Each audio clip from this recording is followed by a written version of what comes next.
Captives of a Concept, Chapter 20, entitled, Evidence Alone is Not Enough.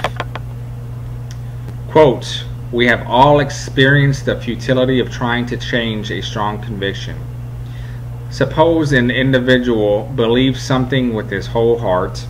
Suppose further that he has a commitment to this belief, that he has taken irrevocable actions because of it. Finally, suppose that he is presented with evidence, unequivocal and undeniable evidence, that his belief is wrong. What will happen? The individual will frequently emerge not only unshaken, but even more convinced of the truths of his beliefs than ever before." End quote. That was taken from the publication When Prophecies Fail, published in 1956 on page 4. Jehovah's Witnesses are very familiar with this type of phenomenon. They've seen it many times, studying with people, trying to convert them and change them of their strong convictions. But what they haven't noticed is that the same thing happens to Jehovah's Witnesses themselves when trying to change their strong convictions. The author goes on to relate, "I had spent 20 years trying to help others learn about what I had mistakenly thought was the truth. I then spent my final year as a Jehovah's Witness trying to help the local elders come to learn what we thought was the truth, but it actually wasn't what we thought it was. And while I was not surprised to discover that the majority of non-Jehovah's Witnesses had no interest in anything I had to say about our religion, I was very surprised at the time to discover that none of the elders had any interest in anything I had to say about our religion either. The following personal experience helped to teach me that unequivocal and undeniable evidence is not the determining factor as to whether people with a strong conviction in an illusion will be able to get the sense of what has happened to them." Unequivocal and undeniable evidence. Jehovah's Witnesses and the Mexican Army First Reserve. I gave each elder in my congregation copies of official Watchtower letters to and from the branch office in Mexico, which showed that President Noor had allowed the witnesses in that country to illegally bribe government officials in order to have them falsify a certificate which indicated that they had successfully completed 1 year of military basic training and were enrolled in the Mexican Army First Reserve. Meanwhile, Jehovah's Witnesses in all other parts of the world are told that such conduct is unacceptable. And to go off a little bit off track on this part of the book, I believe that the reason why they were allowed to do this in Mexico was because in that land, religious property is not owned by the religion but by the country itself. So in order to keep those kingdom halls and watchtower property in their possession, they allowed witnesses to do this so that way they could keep those properties in their bank account and under their control. But anyways, back to the book. I tried as gently as I could to explain to the elders that I had come across this information but could not verify if it was true or not. I asked them to write to the governing body just to inquire if there was anything to these letters. I wanted them to see the governing body's reaction to a legitimate question that I knew they would have no intention of answering, but the elders refused. They were not concerned in the slightest whether the letters were true. Their only concern was that I had them. They asked, "Where did you get these letters?" I said that they were included in the book written by former governing body member Raymond Franz. Then they asked, "What are you doing reading a book written by an apostate?" That was their only response to these letters. Later I was able to sit down with the congregation's most humble elder and carefully go through the letters so that he understood what they were saying. His only response was this: If the society isn't God's organization, then I may as well eat, drink, and be merry. I understood him to mean that as far as he was concerned, if the society isn't God's organization, then there is no God. When the other elders reached the point of not wanting me to show them anything else, they made the following private comments to me.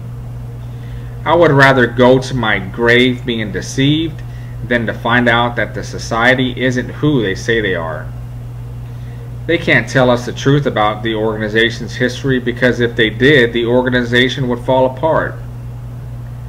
I know there are problems, but I can wait 30 years for Jehovah to correct his organization. I don't care if every member of the governing body is apostate. I will do whatever they say, because I know that Jehovah is using his organization no matter what. End of quotes. That is just insane. How can the elders protect their congregation if they themselves don't care if they are being deceived and lied to by the men of the governing body? They really can't. Like one elder said, even if they're apostates, I'm still going to follow what they say because God's using them. Really? I thought apostates were used by Satan, the devil.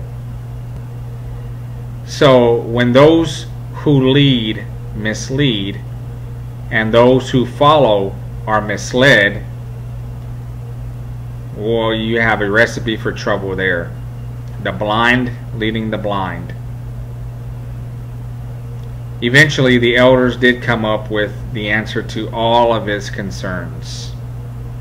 What happened was that a former elder was complaining to the author about how the elders had unfairly deleted him as an elder a while back.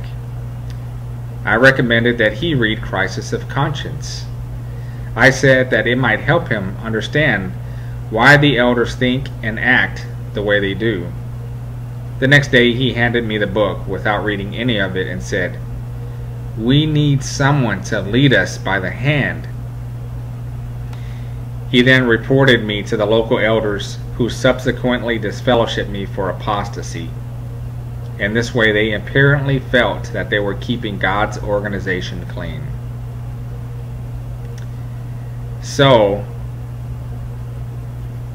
really, he goes on to say, he says, a couple of days before they announced my disfellowshipping, I hand-delivered about 100 copies of a 10-page letter to members to the congregation in order to give them the opportunity to hear my side of the story, to see some of the evidence that I knew the elders had no intention of showing them. As far as I know, only one family got the sense of that letter. In fact, they got so much sense of the letter that they all eventually disassociated themselves.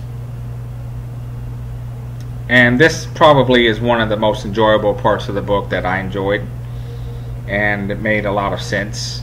It's under the topic, When 10,000 Words Don't Make a Difference. The author says, I came across a saying that may help to explain an underlying factor that nullifies unequivocal and undeniable evidence. It goes something like this. When dealing with those who are ready to face the truth, one word may make all the difference. But if they are not ready to face the truth, then 10,000 words won't make any difference.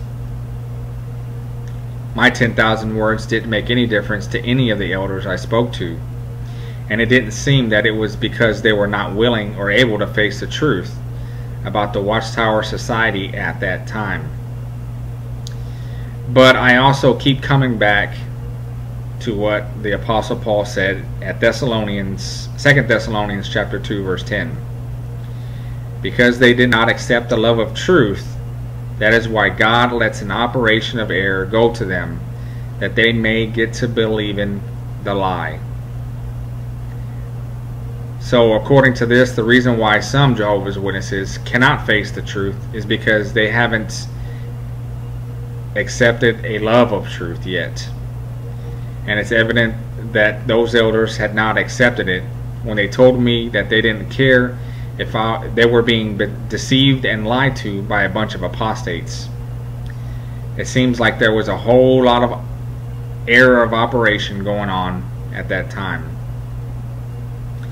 And so what was the result? Well, these elders were able to continue believing the lie that the Watchtower is God's organization.